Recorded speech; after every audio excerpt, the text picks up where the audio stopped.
Hello everyone, I am Dr. Rekha Prajapat.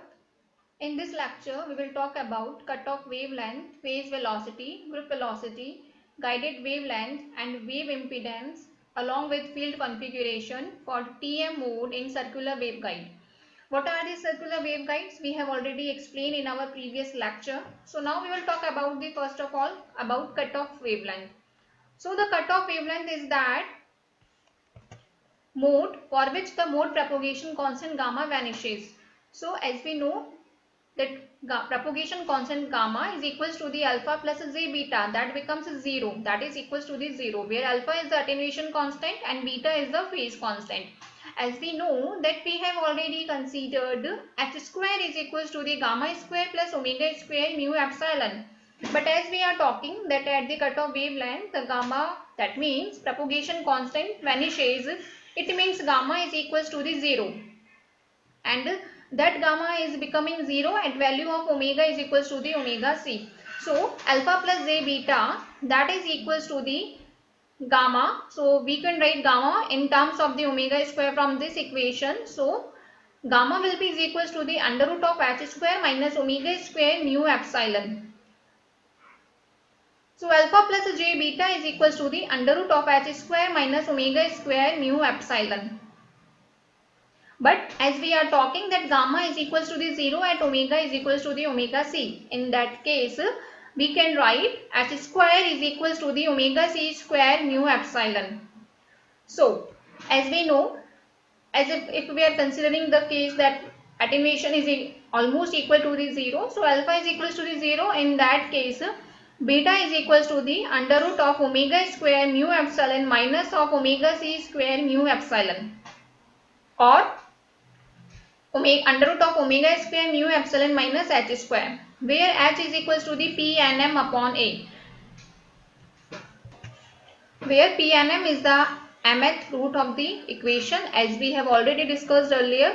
So h is equals to the p and m upon a, and h square is equals to the omega c square mu epsilon, and h is equals to the omega c under root of mu epsilon. So using for under root of mu epsilon is equals to the 1 upon c, we get that h is equals to the omega c. C is in the subscript of omega, that is upon c.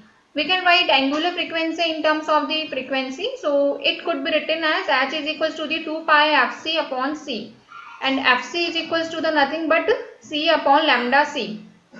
So in that case, fc upon c, that is equals to the 1 upon lambda c. So using this relation in this equation that fc upon c is equals to the 1 upon lambda c, we will get an expression for h that is equals to the 2 pi upon lambda c. So from this expression we can find out the value of lambda c. यहाँ से हमें cut off wavelength के लिए एक equation मिलेगी. So lambda c is equals to the 2 pi upon h, and h is equals to the p and m upon a. So using the value of h in this equation, यहाँ हम lambda c के लिए expression find out कर पाए हैं that lambda c is equals to the 2 pi upon h or equals to the 2 pi a upon p and m. Now we will talk about phase velocity, group velocity and guided wavelength for TM mode in circular waveguide. So as we have already talked about the relations for phase velocity, group velocity and guided wavelength, that all remains same as in case of rectangular waveguide for both TE and TM mode. Phase velocity को Vp से represent किया जाता है, group velocity को Vg से represent करते हैं, और गाइडेड वेवलेंथ को लैम्डा g से रिप्रेजेंट करते हैं. Guided wavelength is the distance travelled by the wave in order to undergo a phase shift of 2 pi radian. हम इन तीनों की डेफिनेशंस को हम ऑलरेडी डिस्कस कर चुके हैं, और क्योंकि हमने रेक्टेंगुलर वेवगाइड के दोनों मोड्स मींस टीई मोड और टीएम मोड दोनों के लिए हमने इन तीनों के लिए रिलेशन डिराइव किया है, और सिमिलरली जो रिलेशंस टीई मोड और टीएम मोड के लिए रेक्टेंगुलर वेवगाइड में होते हैं वही रिलेशन टीई और टीएम मोड के लिए सर्कुलर वेवगाइड में होते हैं. अब क्योंकि हम यहाँ पे सर्कुलर वेवगाइड के लिए टीएम मोड की बात कर रहे हैं, सो हम यहाँ पे रेक्टेंगुलर वेवगाइड के लिए टीएम मोड में यूज किए गए एक्सप्रेशंस को हम रीराइट कर सकते हैं. So for TM mode in circular waveguide, an expression for guided wavelength, और guided wavelength को represent किया जाता है lambda g से, and lambda g is equals to the lambda naught upon under root of 1 minus lambda naught upon lambda c square. Phase velocity Vp, that is equals to the omega upon beta, that is equals to the c upon under root of 1 minus lambda naught upon lambda c square. Grip velocity Vg, that is equals to the d omega upon d beta, that is equals to the c under root of 1 minus lambda naught upon lambda c square. और mainly examination में आपके इन formulas पर based numericals आपसे पूछे जाते हैं. Now I am talking about wave impedance. So wave impedance is nothing but it is defined as the ratio of the strength of the electric field in one transverse direction to the strength of magnetic field along the other transverse direction. Wave impedance basically एक ratio है, और यह एक ratio है जिसको हम define करते हैं कि एक ट्रांसवर्स डायरेक्शन में इलेक्ट्रिक फील्ड का स्ट्रेंथ डिवाइडेड बाय दूसरी ट्रांसवर्स डायरेक्शन में मैग्नेटिक फील्ड का स्ट्रेंथ को. मीन्स अगर हम रो और फाई की बात कर रहे हैं, so then it will be E rho vector upon H phi cap and it will also equals to the minus of E phi vector upon H rho, and wave impedance is represented by ZZ. But now we are talking about TM mode. So उस mode को हम यहाँ designate करने के लिए हम Z के साथ कॉमा में सबस्क्रिप्ट में TM लिखते हैं. यह रिप्रेजेंट करता है that this term is showing the wave impedance for TM mode. So we have already find an field component for each component. So हमने यहाँ पे E रो और E H phi के लिए हमने डायरेक्टली यहाँ पे रिलेशन यूज में लिया है, क्योंकि हम यहाँ TM मोड की बात कर रहे हैं और TM मोड के लिए HZ की वैल्यू 0 होती है. सो वहां से हमने यहाँ पे इक्वेशन को सिंप्लीफाई किया, और जब हमने इस इक्वेशन को सॉल्व किया तो TM मोड के लिए wave impedance comes to equal to the gamma upon j omega epsilon. But अगर हम यहाँ कहते हैं कि हम कट ऑफ वेवलेंथ की बात कर रहे हैं, तो कट ऑफ वेवलेंथ के लिए गामा की वैल्यू 0 होती है. बट एज वी नो कि प्रोपोगेशन के लिए gamma should be complex value, और गामा कॉम्प्लेक्स होने का मीनिंग है कि अल्फा की वैल्यू 0 हो, मीन्स हमारी वेव में कोई भी अटेन्यूएशन एग्जिस्ट नहीं करता हो. अटेन्यूएशन एग्जिस्ट नहीं करने का मीनिंग है अल्फा की वैल्यू 0 हो. सो उस केस में हम कहते हैं that gamma is equals to the alpha plus j beta. अब क्योंकि हम प्रोपोगेशन की बात कर रहे हैं, तो वेव कंप्लीटली प्रोपोगेट तब होती है जब वेव को किसी भी प्रकार का अटेन्यूएशन नहीं मिल रहा हो. So it means alpha is equal to the 0 हो, और साथ ही प्रोपोगेशन कांस्टेंट बराबर हो जाता है जे बीटा के. उस केस में हम कहते हैं कि जो प्रोपोगेशन है वो कांस्टेंट गामा जो है वो कैसा हो गया है, कॉम्प्लेक्स वैल्यू हो गई है. So gamma is equal to the j beta, और gamma upon j comes to the equals to the beta.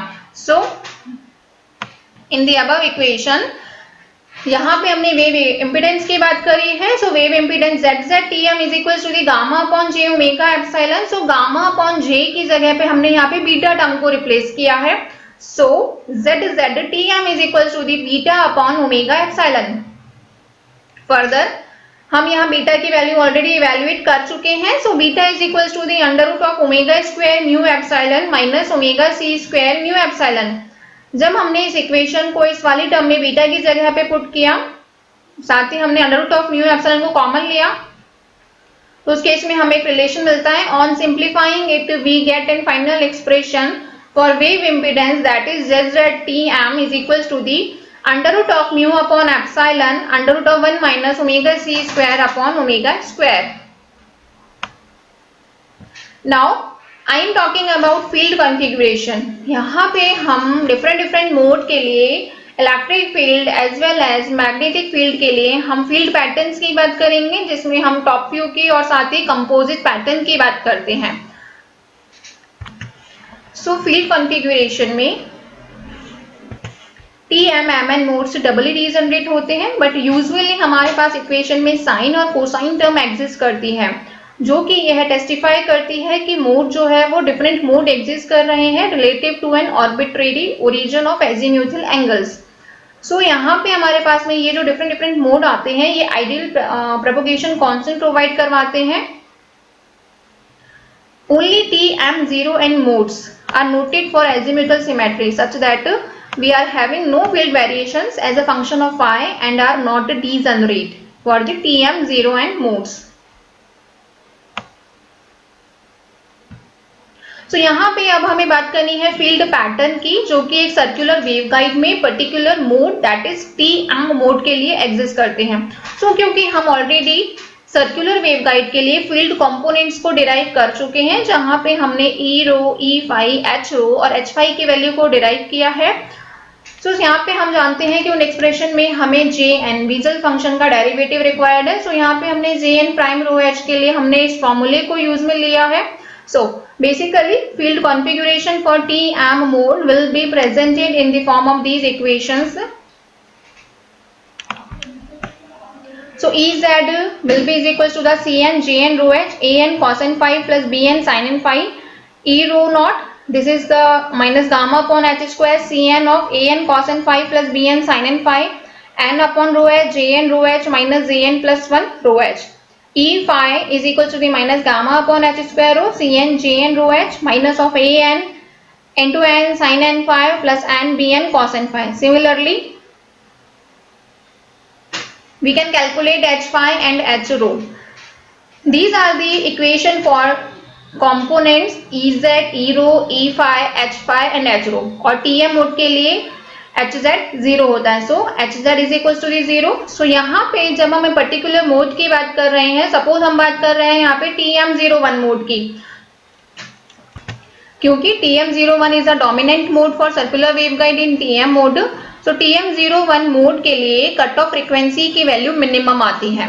सो हम यहाँ पे TM01 मोड के लिए बात कर रहे हैं, जहाँ पे n की वैल्यू 0 है और m की वैल्यू 1 है।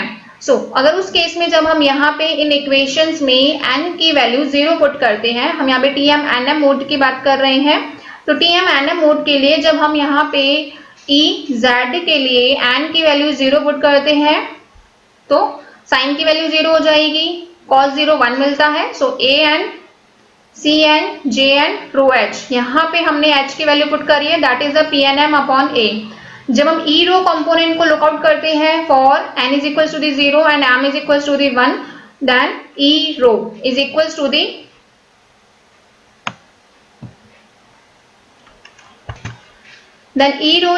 दी यहाँ पे हमने n की वैल्यू 0 ली, यहाँ पे हमने n की वैल्यू 0 ली, so it will get Cn An। यहाँ पे अब हमने वैल्यू पुट की है, that is equals to the minus gamma upon h square. साथ ही हमने यहाँ पे देखा है ई रो के लिए n की वैल्यू यहाँ 0 हो जाएगी, so it will get becomes to the 0 and this is the minus of J1 rho h। So यहाँ पे जब हम इसको सॉल्व करेंगे तो हमें फाइनली एक ई रो के लिए एक्सप्रेशन मिलेगा, that is the gamma upon h square Cn An J1 2.405 rho upon A। Similarly हम फाइंड आउट कर सकते हैं, यहाँ हमने ई रो फाइंड आउट किया है, ई जेड फाइंड आउट किया है, अगेन हम ई फाई के लिए एच फाई और एच रो सभी के लिए हम यहाँ पे n is equal to the 0 और m is equal to 1 value के लिए हम कंपोनेंट को फाइंड आउट कर सकते हैं। सो मेनली ये जो कंपोनेंट है that is the E Z H phi E rho. So mainly हम यहाँ देख रहे हैं कि TM01 के लिए ई रो एग्जिस्ट कर रहा है, ई फाई की वैल्यू 0 है और ई जेड एग्जिस्ट कर रहा है, बट एच जेड ऑलरेडी 0 है, H rho gets equal to the 0 and only H phi exist.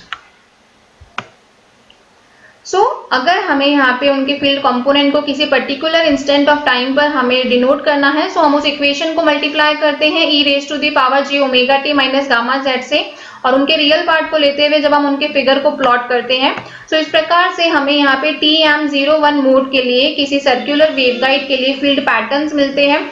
यहाँ पे हमने इसका क्रॉस सेक्शनल व्यू बताया है, जहां पे हम देख रहे हैं कि ये जो हमारी रेगुलर लाइंस है ये मैग्नेटिक फील्ड को शो कर रही है और यहाँ पे हम इलेक्ट्रिक फील्ड को भी पैटर्न को शो कर रहे हैं।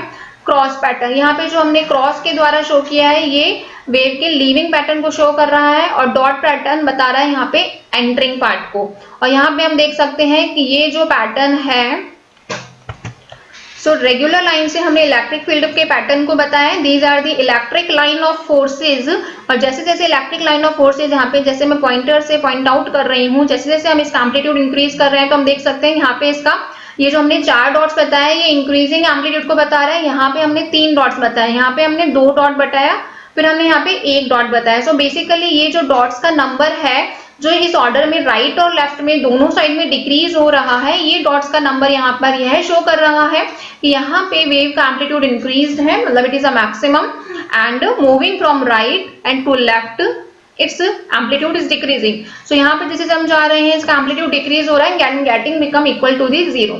तो इस प्रकार से यहाँ पे हमने टॉप व्यू बताया है जहाँ पे हमने रेगुलर लाइंस को इलेक्ट्रिक लाइन ऑफ फोर्सेस बता रहे हैं और जो डैश्ड लाइन है वो मैग्नेटिक लाइन ऑफ फोर्सेस को बता रहे हैं। सो इस प्रकार से यहाँ पे हमने उनके लिए कंपोजिट पैटर्न को शो किया है। बट हम यहाँ देख सकते हैं that there is a no field variation along the azimuthal direction. Azimuthal direction देखिए हम यहाँ पे सर्कुलर वेवगाइड के लिए सिलेंड्रिकल कोऑर्डिनेट सिस्टम में बात कर रहे हैं और सिलेंड्रिकल कोऑर्डिनेट सिस्टम में हमारे पास में 3 कंपोनेंट एग्जिस्ट करते हैं, रो, फाई और जेड। सो रो, फाई और जेड में जो फाई कंपोनेंट, देखो रो तो उसके मेनली उसकी रेडियस को डिनोट करता है, जेड जो है सिलेंडर की लेंथ को डिनोट करता है और जो फाई है that is the azimuthal direction. So हम यहाँ पे देख सकते हैं कि एजीम्यूथल डायरेक्शन में हमें कोई फील्ड वेरिएशन देखने को नहीं मिल रहा है। हमें जो फील्ड वेरिएशन यहाँ पे ऑब्जर्व हो रहा है वो हमें ऑब्जर्व हो रहा है due to the Bessel function rather than any trigonometry function. So हम ये कहते हैं कि no doubt the field variation along the Z axis but still it is a sinusoidal, और वहां पे हमें फेज शिफ्ट देखने को मिल रहा है π/2 का between the EZ component and E rho and H5 component. So हम ये कह रहे हैं कि जो TM वेव्स है उनके लिए जनरली जो करंट्स होती है वेवगाइड वॉल्स में वो प्योरली लॉन्गिट्यूडिनल होती है और जो मैक्सिमम करंट डेंसिटी हमें मिलती है उसकी इंटेंसिटी होती है E rho and H5 component से।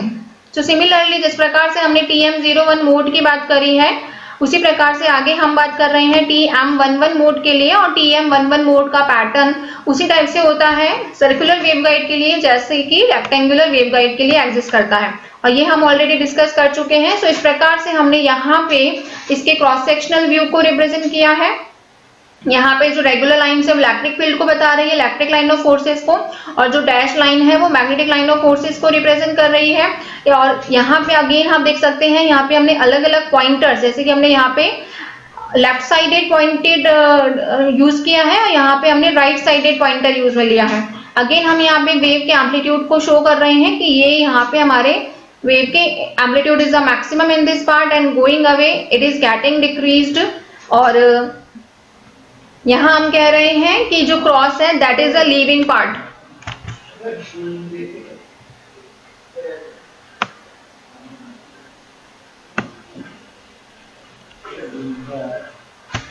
सो इस प्रकार से हमने यहाँ पे इलेक्ट्रिक फील्ड और मैग्नेटिक फील्ड के लिए कंपोजिट फील्ड रिप्रेजेंट किए हैं। सो यहाँ पर हमने TM11 मोड के लिए हमने सर्कुलर वेवगाइड के लिए फील्ड पैटर्न्स की बात की है। अब हम आगे बात कर रहे हैं m is equals to the 0 case के लिए। अभी तक हमने बात की थी n is equals to the 0 के लिए। अब हम आगे बात कर रहे हैं कि हम जब m is equals to the 0 की वैल्यू को कंसीडर करते हैं सो उस केस में सर्कुलर वेवगाइड के लिए हमें फील्ड पैटर्न्स कैसे मिलते हैं। सो देखिए जब हम बात करते हैं m is equals to the 0 value के लिए, सो जो हमने इक्वेशन नंबर 18 में फील्ड इक्वेशंस को जो हमने कंप्यूट किया है, जब हम उसमें देखते हैं सो हमारे सभी फील्ड कंपोनेंट्स की वैल्यू 0 हो जाती है। सो हम मेनली यह कहते हैं कि जो TMN0 मोड है वो एग्जिस्ट नहीं करता है। सो मेनली जो TMN0 मोड है वो एग्जिस्ट नहीं करता है। सो इस प्रकार से हमने यहाँ पे TM02 और TM11 मोड के लिए फील्ड पैटर्न को रिप्रेजेंट किया है, साथ ही हमने उसके कॉन्फ़िगरेशन को रिलेट करते हुए हायर मोड को भी हम उसमें इनकलकेट कर सकते हैं। सो यहाँ पे हमने मेनली n और m की वैल्यू की फिजिकल सिग्निफिकेंस की बात करी है, but keep that in mind that TM11 mode does not exist और possesses एनी एजीम्यूथल सिमेट्री। बस इतना आपको यहाँ पे याद रखना है कि जो TM11 मोड है इसके लिए कोई एजीम्यूथल सिमेट्री एग्जिस्ट नहीं करती है, और azimuthal symmetry means we are talking about 5 coordinate. So mainly हम यहाँ पे TM02 मोड के लिए एक हॉलो सिलेंड्रिकल वेवगाइड के लिए फील्ड डिस्ट्रीब्यूशन की बात कर रहे हैं। सो देखिए हम यहाँ पे देख सकते हैं ये जो रेगुलर लाइंस है जो हमने पॉइंटेड बताए हैं, ये regular lines electric line of forces को रिप्रेजेंट कर रही है, while these dashed lines are showing magnetic line of forces inside a hollow circular waveguide। so basically आप यहाँ देख सकते हैं हमने यहाँ पे इलेक्ट्रिक लाइन ऑफ फोर्सेस के लिए एक डायरेक्शन, हमने एरो से उनके लिए डायरेक्शन को रिप्रेजेंट किया है, साथ ही हमने यहाँ पे उनके लिए टॉप व्यू को बात की है। तो टॉप व्यू में आप यहाँ पे देख सकते हैं ये हमने यहाँ पे जो रेगुलर लाइन है these are showing the electric field line of forces। यहाँ पे हम देख सकते हैं कि यहाँ पे हमने जहाँ 3 क्रॉस बताए हैं that part is showing the maximum amplitude of the wave and moving towards right or towards the left side we can see that amplitude is getting decreased, so the number of the dot or cross is decreasing from going to left or right side। so इस प्रकार से हमने यहाँ पे TM02 mode के लिए composite field pattern को represent किया है।